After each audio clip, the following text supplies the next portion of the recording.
एक ऋषि का ऐसा भयानक श्राप जिसने हनुमान जी की माता को स्वर्ग से उठाकर एक पल में बंदरिया बनाकर धरती पर फेंक दिया। कहानी शुरू होती है स्वर्ग की अप्सरा पुंजिक स्थला से। उस समय पृथ्वी पर महान ऋषि दुर्वासा कठोर तपस्या कर रहे थे। देवताओं के राजा इंद्र को डर लगने लगा कि कहीं ऋषि अपनी तपस्या की ताकत से इंद्रदेव से भी ज्यादा शक्तिशाली न बन जाएं और इंद्रलोक पर राज न कर लें। अपनी कुर्सी बचाने के लिए देवताओं के राजा इंद्र ने पुंजिक स्थला को आदेश दिया कि पृथ्वी पर जाओ और दुर्वासा ऋषि का ध्यान भटका दो।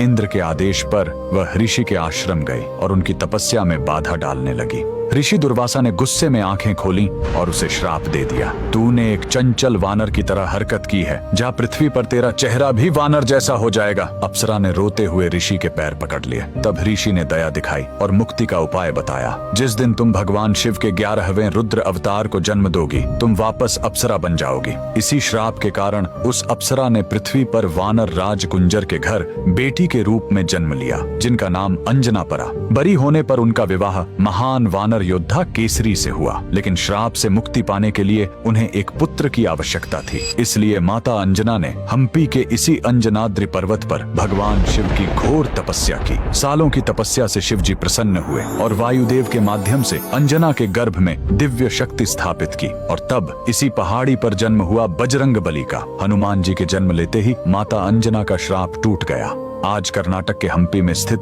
यह अंजनाद्रि पर्वत इस पूरी घटना के गवाह है। 575 सीढ़ियां चढ़कर आज भी भक्त उस पवित्र जन्म स्थान के दर्शन करने आते हैं। पवन पुत्र हनुमान के लिए कमेंट्स में जय बजरंगबली जरूर लिखें।